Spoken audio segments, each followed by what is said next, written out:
হযরতে খাজা মাঈনুদ্দিন চিশতি রাদিয়াল্লাহু তাআলা আনহুর ঐতিহাসিক কালাম যেটা আমার মনে হয় প্রাচ্য থেকে পাশ্চাত্য পর্যন্ত সব জায়গায় শুহাদায়ে কারবালার এই অনুষ্ঠানে সকলে মিলে পড়েন। আর যেহেতু খাজা মাঈনুদ্দিন চিশতি রাদিয়াল্লাহু তাআলা আনহুর কালাম, ওনারা জিন্দা মানুষ, ওনাদের কালামগুলো জিন্দা, যুগ যুগ ধরে মানুষের কল্পকে জিন্দা করেন। আমি জিন্দা মুর্দা বলতে আমরা যাদেরকে হার্ট বন্ধ হলে জিন্দা মুর্দা বলি তাদের কথা বলছি না। এই হার্টের ভিতরে আরেকটা হার্ট আছে যেটাকে কল্ব বলে। আমি যে হার্ট ব্লাডকে পাম্পিং করে, যেটার মাধ্যমে আপনি জীবিত থাকেন, সেই হার্টের কথা বলছি না। এটার ভিতরে আরেকটা কল্ব আছে, যে কল্ব জীবিত হলে আউলিয়ায়ে কেরাম ওই মানুষকে জীবিত বলে, যে কল্ব মৃত হলে আউলিয়ায়ে কেরাম ওই মানুষকে মৃত বলে। এমন আউলিয়ায়ে কেরামের ইমাম হযরতে খাজা মাঈনুদ্দিন চিশতি।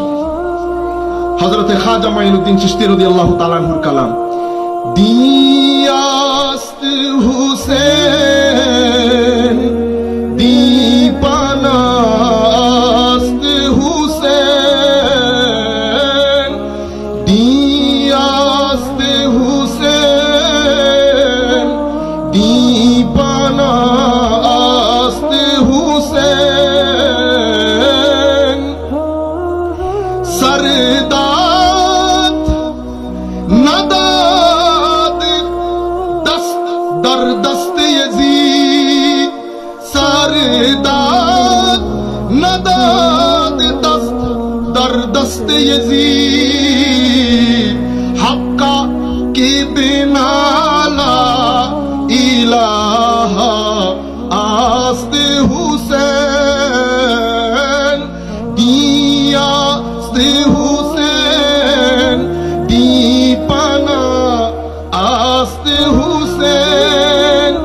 হযরতে খাজা মাঈনুদ্দিন চিশতি বলছেন, এটা ফার্সির একটা কালাম, বলছে দি আস্তে হুসেন।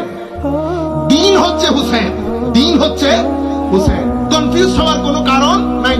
ফর্মুলা হচ্ছে যেদিকে হুসাইন সেদিকে দিন, যেদিকে হুসাইন সে। আমরা কুরআন হাদিসের মধ্যে আসবো, কখনো মনে করবেন না আমি ইমোশনালি বলে ফেলতেছি সবকিছু, না।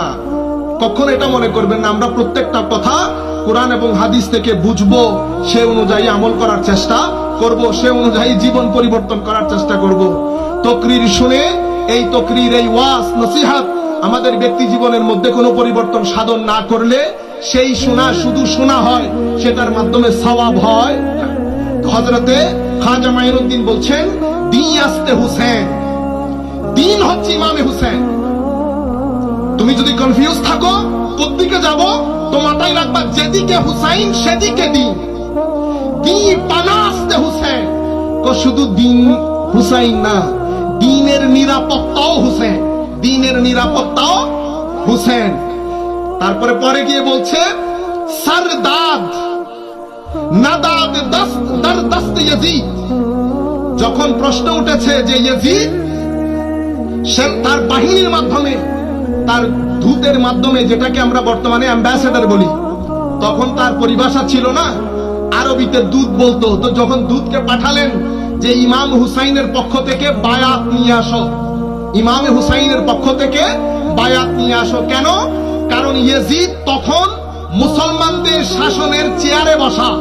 তো ইয়াজিদ মুসলমানদের শাসনের চেয়ারে বসলেও মুসলমানদের অন্তরের রাজা ছিল ইমামে হুসেন। মুসলমানদের অন্তরের রাজা ইমামে হুসাইন, মুসলমানদের অন্তরের শাসক ইমামে হুসাইন। সে সব সময় একটা ভীতির মধ্যে থাকতো, হুসাইন না কোনো সময় মাথা ছাড়া দিয়ে উঠে। কাজেই প্রথম বায়াত হুসাইন থেকে গ্রহণ করো। লেকিন ইমামে হুসাইন রাদিয়াল্লাহু তাআলা আনহু কোন ফেরাউনের হাতে বায়াত গ্রহণ ইমামে হুসাইনের পক্ষে সম্ভব, প্রশ্নই আসে না। যার মা ফাতেমা, যার মা ফাতেমা, যিনি দুধ পান করেছেন হযরত ফাতেমার, আর হযরত ফাতেমা জান্নাতের রানী, মহিলাদের রানী। বাবা হযরত আলী, বাবা হযরতে আলী, যাকে বলেছেন হুজুরে করিম সাল্লাল্লাহু আলাইহি ওয়াসাল্লাম আলী। বুখারী শরীফের হাদিস, আলী তুমি হচ্ছ দ্বীন। যারা তোমাকে ভালোবাসে তারা মুসলমান, যারা তোমাকে ঘৃণা করে তারা মুনাফিক। ফর্মুলার কথা বলেছিলাম না, ফর্মুলা দিন কোন দিকে? তো খুদ নবী করিম সাল্লাল্লাহু আলাইহি ওয়াসাল্লাম বলছেন, আলী, কোন মুসলমান কখনো তোমাকে ঘৃণা করতে পারবে না, কোন মুনাফিক কখনো তোমাকে ভালোবাসবে না। কোন আলী? হযরত রাসূল করিম বলছেন, আল্লাহর জ্ঞানের জ্ঞানী আমি, আল্লাহর জ্ঞান সাগর যেটা আমাকে দান করেছে, সেই সাগরের মুখের যেই দরজা, সেই দরজার নাম আলী। তো যার বাবা আলী, মা ফাতেমা, আর যার ভাই ইমামে হাসান, যার নানা ইমামুল মুরসালিন, যার নানা ইমামুল মুরসালিন নবী হযরতে হুসাইন, হযরতে খাজা মাইনুদ্দিন বলছেন, দি পানা আস্তে হুসাইন, সারদাত, সর মুবারক দিয়ে দিয়েছে ইয়াজিদ, এই হাত তোর হাতে যাবে না, সার দিতে হলে দিয়ে দেব, এটা কোনো ব্যাপার না, এটা কোনো ব্যাপার না। তো হযরত খাজা মাইনুদ্দিন বলছেন, সারদাত, সার দিয়ে দিয়েছে, না দাতে দস্ত, দর দস্তে ইয়াজিদ, তবু ইয়াজিদের হাতে হাত রাখে নাই।